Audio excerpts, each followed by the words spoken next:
Night City. Made by the corpse, for the corpse, it's now a sprawling neon jungle with all kinds of life calling it home. The inhabitants here are in constant competition for rank and nourishment, for in this harsh ecosystem, winner takes all. Those at the top of the food chain live high in the digital canopy, while the masses squabble for scraps below. So join us now as we take a closer look at the abundant wildlife of Night City in all of its captivating, mood-drenched glory.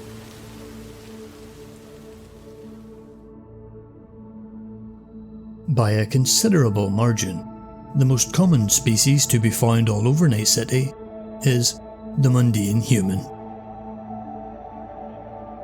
They come in all shapes and sizes, from slender to muscular to the rather rotund.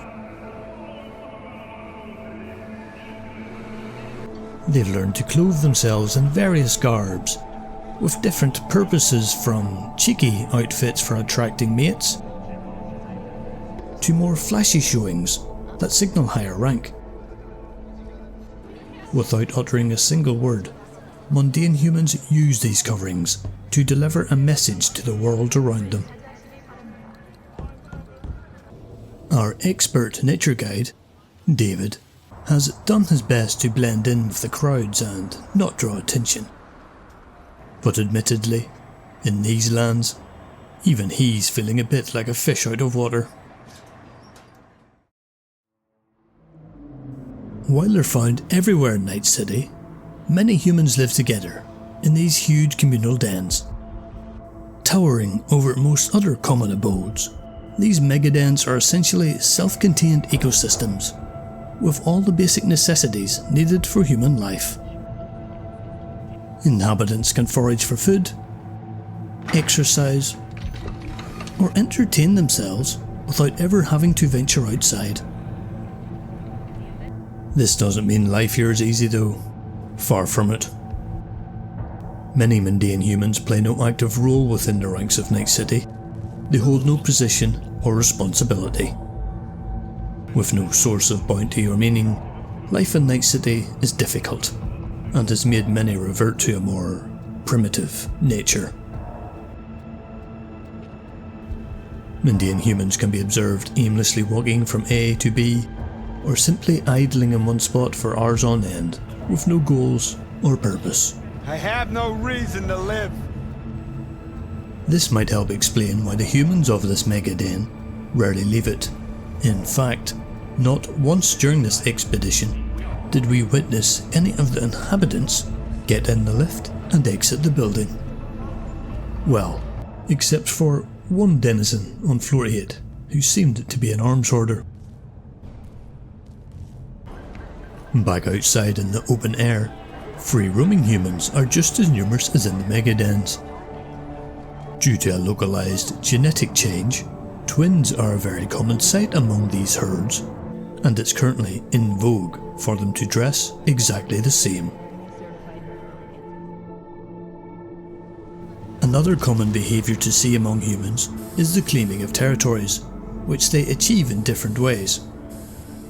Some leave visual markings as a warning to their rivals, while others lay their claim using more personal methods.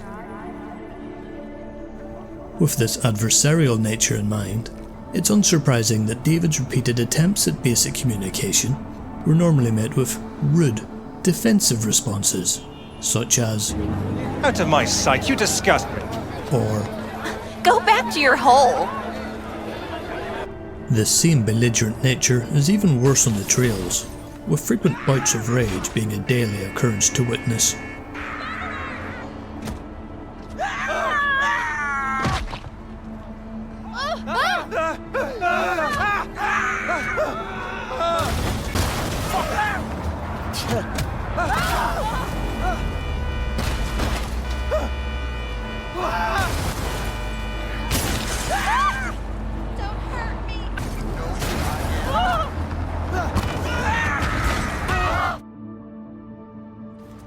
Despite how it might seem, Night City actually isn't a complete free-for-all.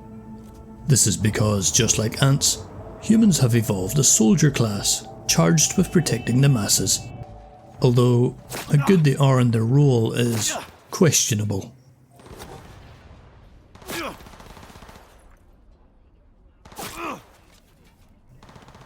In one instance, while our innocent cameraman was being accosted, the peacekeeper decided that our cameraman was to blame and targeted him instead of the actual aggressors. On top of their middling competency, these protectors are also completely outnumbered. While mundane humans are the most numerous, there's other distinctive clans that have developed within Night City, and they're much more hostile.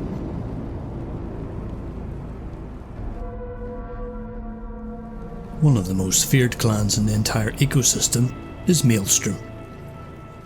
With their homeland being a dreary, industrial region of northern Watson, for Maelstrom, if you're not part of their coven, you're prey.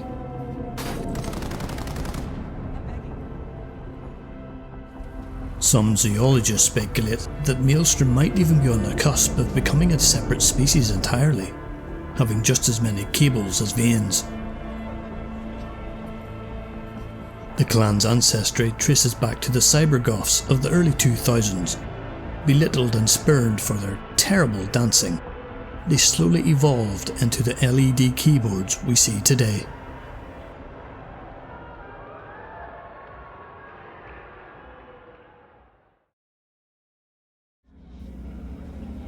While potentially the most notorious, Maelstrom aren't the largest of the clans.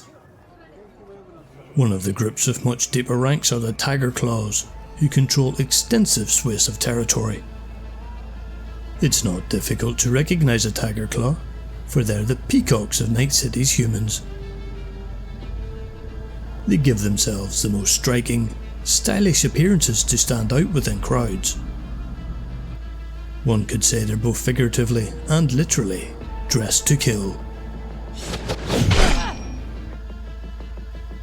But that's not the only attribute that makes Tiger Claws noteworthy, for in order to guard all the lands they occupy, the Tiger Claws have evolved the ability to stand still morning, noon, and night, for days on end, never needing to leave for food, relief, or sleep. To this day, the best minds in science can't explain how they do this.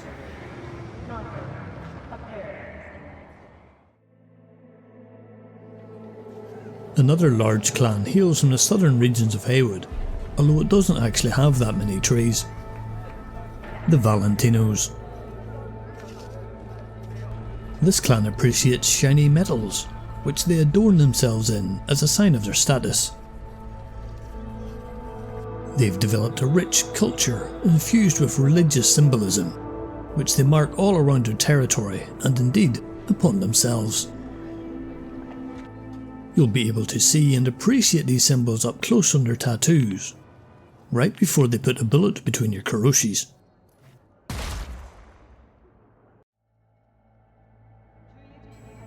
Of all the Night City clans, perhaps the most primal are simply known as the Animals.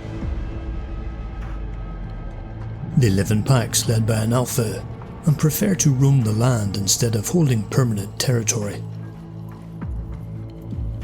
If you're wondering why science has given them such a generic name, it's because to this day, the animals' ancestry is still unknown.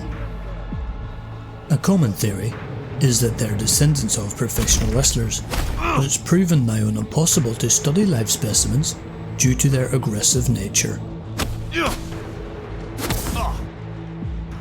Tests upon remains didn't prove to be much more useful, as samples found so many unknown substances within their bodies, it contaminated any and all results.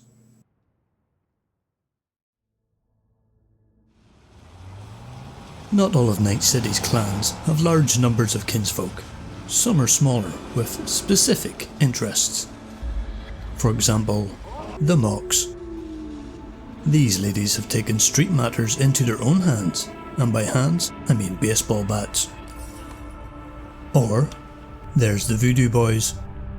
Despite what their scientific name might suggest, these nerds are in fact led by a powerful matriarch, and her role is not up for debate.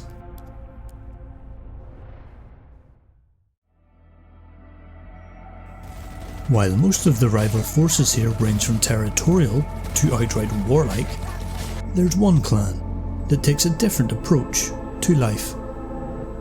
The Scavs. As the name suggests, these humans have developed a scavenger lifestyle and have gained a deep love for recycling. This helps to keep the environment clean by reducing waste and resource usage, and fosters peaceful trade interactions between competing groups. But ultimately, despite the Scavs' best efforts, saving the Night City habitat is likely a battle that can't be won.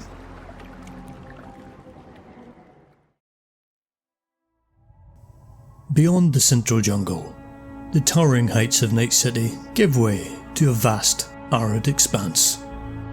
The Badlands. Stripped of natural resources, and with little refuge from the extreme weather conditions, only the hardiest of beings can survive out here. Enter the Aldecaldos, a nomadic tribe that prefers to live on the outskirts of an ecosystem. They form strong familial bonds and are untrusting of outsiders. Of all the clans we've shown, the Aldecaldos have developed the strongest ability to use tools. This evolution was likely forced out of necessity, as being able to maintain their large forms of transport helps them migrate across the endless desert plains.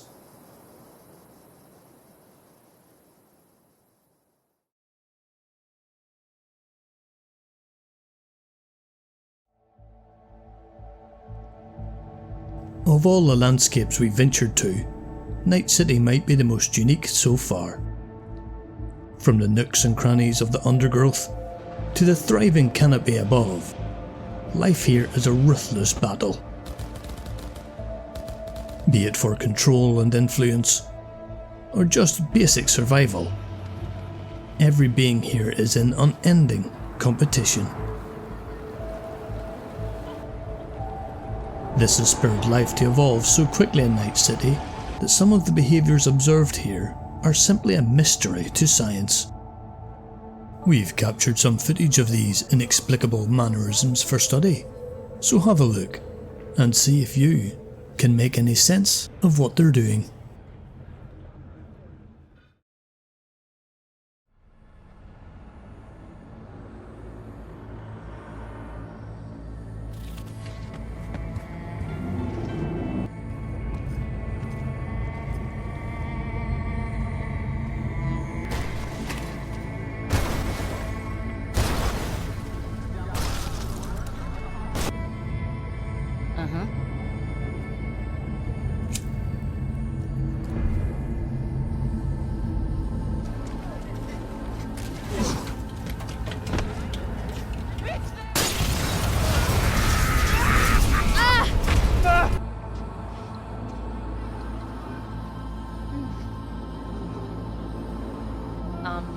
Hi.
This brings our time in Night City to an end. From the herds of mundane humans that aimlessly roam, to the various clans that control the tracks, we hope you've learned a little something about this fascinating ecosystem. If you ever decide to explore these lands for yourself, do be careful. And we leave you with just one piece of advice. Avoid a place called Embers.